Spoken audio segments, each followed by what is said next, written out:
I'm 49 years old, drowning in debt, and I've spent my entire adult life trading my time for pennies.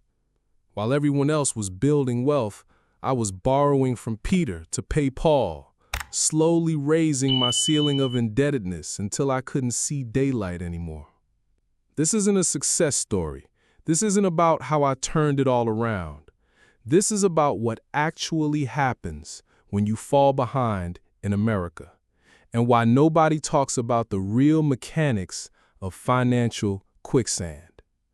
It doesn't happen overnight. That's the first lie they tell you about financial failure. That it's dramatic, obvious, preventable if you just make better choices. The truth is, falling behind is a slow-motion disaster that happens one small decision at a time over decades. For me, it started with the time for money trap. Get a job, work hard, collect a paycheck. Sounds reasonable, right? Except I never questioned whether that paycheck was actually proportional to the value I was creating. 25 years of steady employment while watching the cost of everything outpace my income growth. 25 years of thinking I was being responsible while actually falling further behind every single year.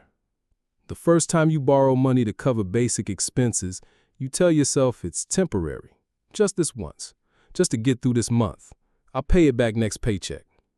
But next paycheck comes and you're still short because the fundamental math hasn't changed. Your expenses are growing faster than your income. So you borrow a little more. Credit cards, personal loans, family members, each time telling yourself you're solving a problem when you're actually making it worse. The interest compounds, the minimum payments grow, and suddenly you're working just to service debt on money you spent on groceries 3 years ago. This is the Peter and Paul cycle. Borrowing from one source to pay another, constantly shuffling debt around while the total amount keeps climbing. Here's what financial advisors don't tell you. Once you start borrowing to survive, your debt ceiling becomes your new floor. You max out one credit card, so you get another. You consolidate loans to lower monthly payments, but extend the terms. You refinance your house, turning 30 years of equity into cash you'll spend in 2 years. Each solution raises the total amount you owe while temporarily relieving pressure. It feels like progress, but you're actually digging deeper.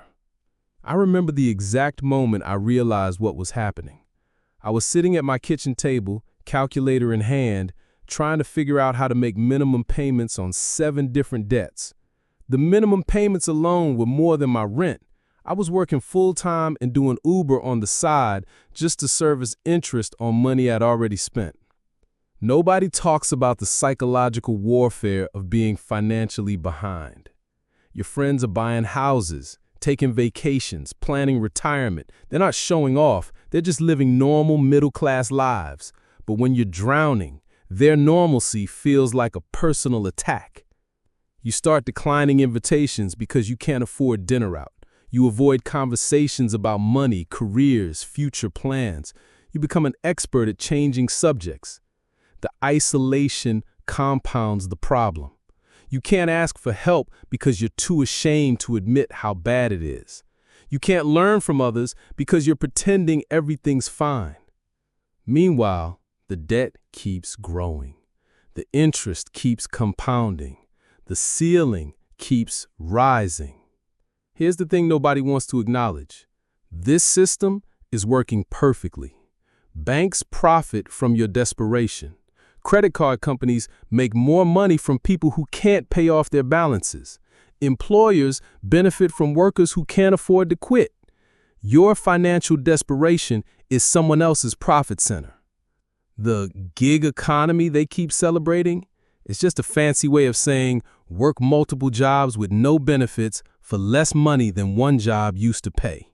The hustle culture they promote on social media is convincing people that working 80 hours a week for survival wages is entrepreneurship.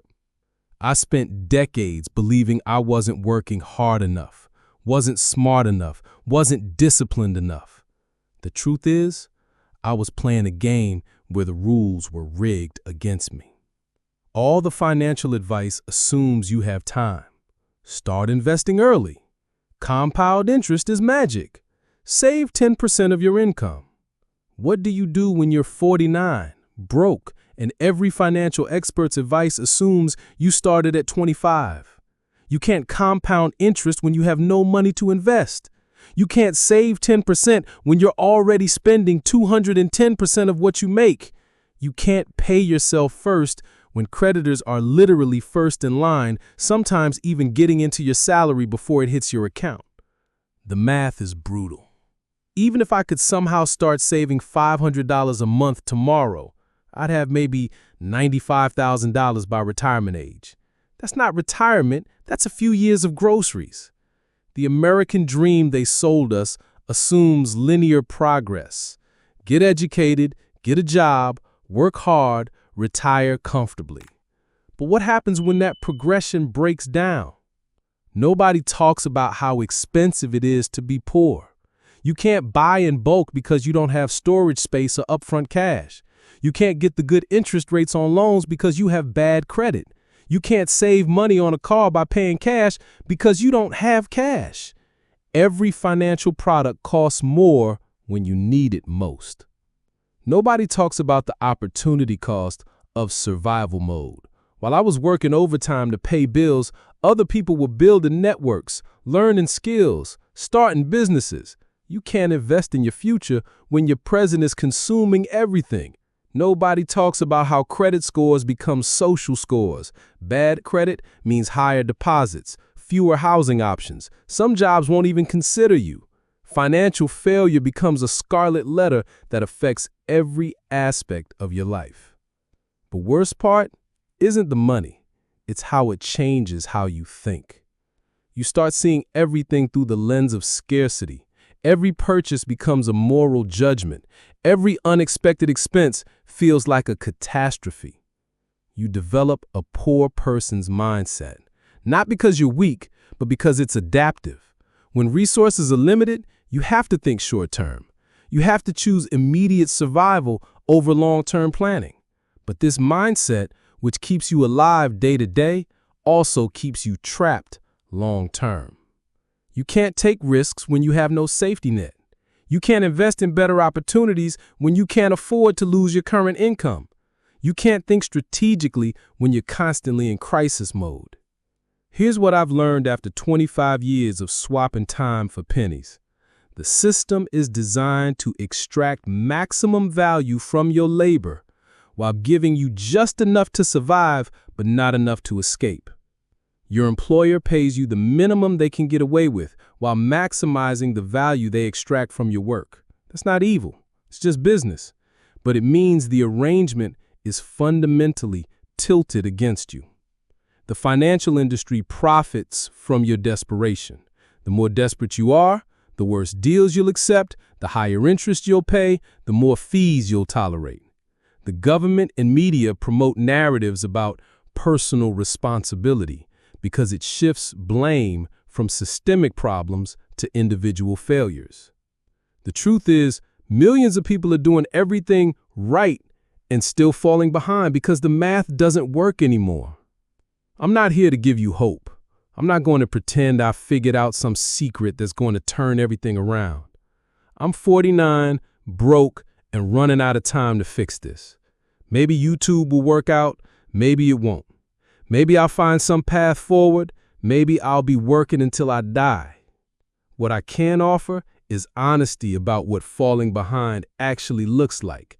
Not the dramatic version from movies, but the slow, grinding reality of watching your options disappear year after year. The borrowing from Peter to pay Paul. The rising ceiling of debt. The isolation from friends who are living normal lives. The mental trap of scarcity thinking. The realization that the system you trusted was never designed for your success. If you're young and watching this, understand, time is the only real advantage you have. Don't trade it for pennies. Don't assume working hard guarantees success. Don't trust the system that profits from your desperation. If you're my age and in a similar situation, at least know you're not alone. The shame and isolation are part of what keeps us trapped. Your failure isn't a moral judgment, it's a predictable outcome of a rigged system. The advice industry wants to sell you hope because hope is profitable. I'm not selling anything. I'm just telling you what falling behind actually looks like from someone who's lived it. Maybe that's worth something. Maybe it's not, but at least it's honest.